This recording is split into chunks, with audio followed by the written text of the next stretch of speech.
Hello, hello. It's me again. It is laundry, meal prep, yard work, chicken coop cleaning day. So again, no makeup, workout gear. I think you're probably noticing that there's a theme in my life with that. So what we're gonna do is we're gonna just kind of jump right in.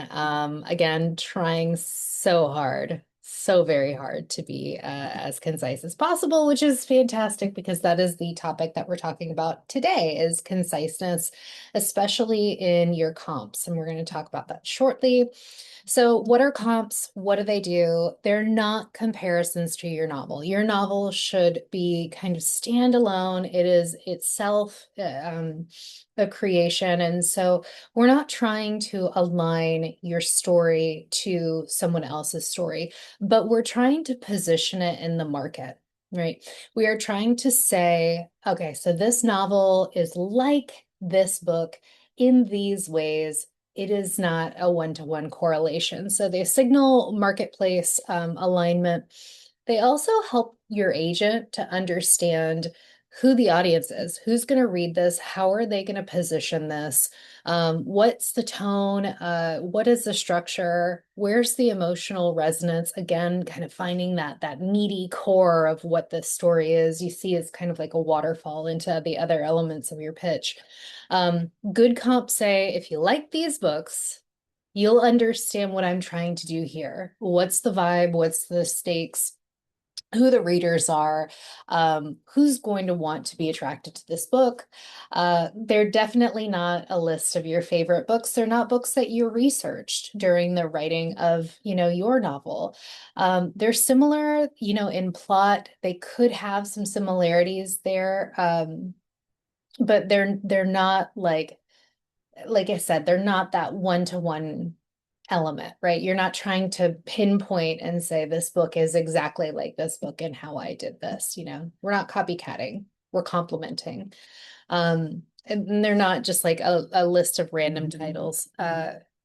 So often in my early querying, I didn't take the time to research effective comps. And that was a detriment, to myself because also in the process of comping well, I discovered a lot of writers that I really loved because I read the pieces, I read their work, I read their biographies, I understood what they were trying to do, and I found some resonance there. So some connection. They're very strategic.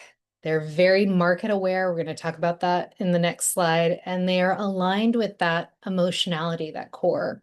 So an example is something like, for readers of The Measure and Lessons in Chemistry, this novel blends speculative tension with character-driven emotional stakes. That's not saying that, the whole plot is similar to these two books. That's just saying that there are these elements at play that stand out. I know that these are the pieces of my book that are the most out front, and they're similar to these elements in other texts. So, how you choose these comps, number one, man, I'm going to say this a million times, get with a librarian. The librarians know current trends, they know current books, they know the bestsellers, they know what the market is doing.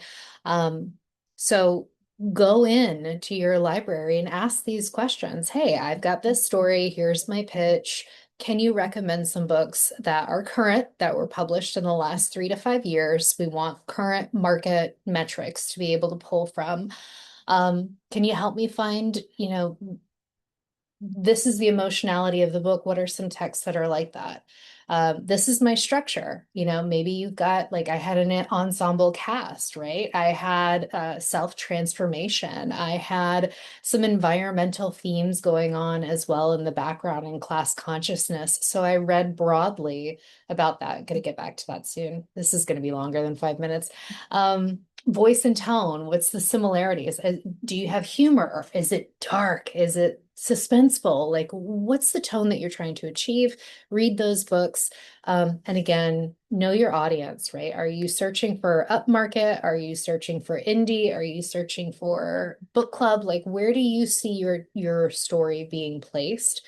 And then kind of drive into those texts. Avoid, avoid, avoid super mega hits, books older than 10 years, unless you choose one that is so spot on to what you are doing that you cannot avoid adding that. Okay, so that's kind of my personal knowledge of that.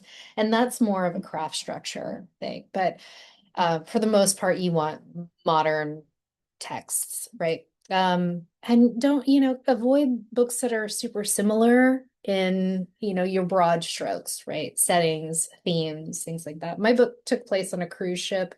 I did a lot of research in texts that also took place on vacations. I added those. Um, However, my agent then gave me some different comps that did not have that same similar setting. They were thematically similar, like they had enclosed settings, ensemble casts, things like that, suspense. Um, but they didn't take place on a cruise ship. And so I felt like that was interesting. That was a mistake that I made that I didn't realize that I was making until after the fact. But I was educated that, yeah, you don't want like copycat, right? You don't want it to be too similar. Use some aspirational comps, right? Use some that, perhaps were not mega hits, but had commercial success. That's very attractive when you are querying an agent. Like, does this have some commercial viability? What are some books that did? So a nice fun mini exercise that I would suggest is list some books that are cousins to yours, then continue narrowing it down. Get that list from the librarians. Great public resource. Well-read individuals who know exactly how to guide you. Also, read the books. Libby is a free app. You can download them. You can listen to them, at 2 times the speed. We're talking broad strokes here. We're not talking, getting out, marking up the text and making annotations. We're not doing that. We're just kind of trying to find some sweeping broad influences here. So you can do that. Don't include comps of books that you haven't read. I say that because I did that and I burned an agent relationship because I, didn't really understand how to query well. And that's where a lot of this is coming from, is, error is the best teacher. So how to write a comp that works. This is the comp line that I used. Again, it includes stories that some of them did take place in the incorrect setting. It was not where we ended up when we went ahead and shared this with editors. So this is the one: clean, confident, instantly clear. I thought that this was, a successful one. Fans of the enclosed high concept setting. So I'm already sharing that this takes place in an enclosed setting. Sharp wit, modern family dynamics. All right, so now I know the tone, I know kind of the structure of how the characters are interacting, rich interiority, right? It is a first person perspective out of 10 narrators. And so, including the cruise ship, the personified cruise ship. So, there was some interiority there that I found in this novel, The Swimmers. Same irresistible pull. I also threw in that, with like the celebrants, there was long-term friendships, loss, grief, softened by a beautiful setting. There was tension between escapism and honesty that happened in that story that I really wanted to call in, and that comp fit perfectly. So that was my comp statement. So it definitely has that X meets Y structure that's really helpful. So this book meets this book in this way, right? My book fits in with these books in this way. They're sharp, heartfelt, reinvention, resiliency. You can, you're telling a story here. So you're telling a story with stories.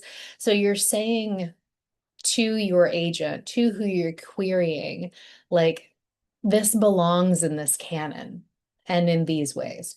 Otherwise, for readers of this and this, or blending the emotional depth of with the narrative drive of, like, you can embed those core elements of your story into these comp statements, and it really says everything that you can't get into your plot statement, which again, we're going to go through that a little later on when we start talking about the actual template, which I believe is coming soon in a few lessons.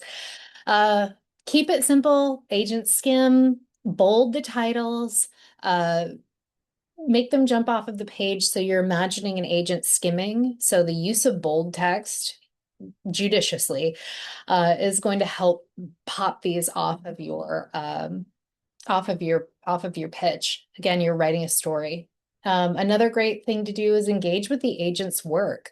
So I followed this statement with an additional statement that was specific to the agent that I was querying, because these agents have worked with their specific authors, with their client list. They know these books. They know these texts. They know what they were seeking to achieve. So when you are querying or when you're researching agents, next lesson, you definitely want to understand their body of work, their canon, and use those comps to align as well.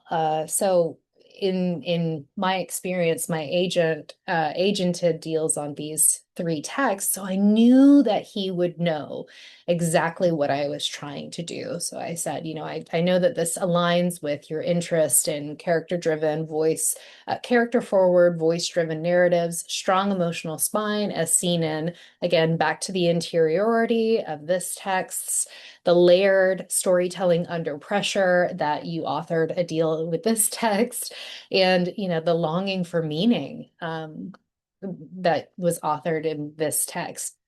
So again, those comp lines should really help the agent understand where it sits on the shelf, who's going to buy it, how they're going to pitch it to editors. And the closer you can get to your story's core, that last lesson is going to, again, kind of waterfall and inform our next steps. So speaking about the next step, in our next lesson, who knows what I'm going to be dressed as or doing. So I might be covered in dirt and lawn clippings. But we're going to definitely go through smart agent research, which is not creep behavior. There's a fine line between the two of those.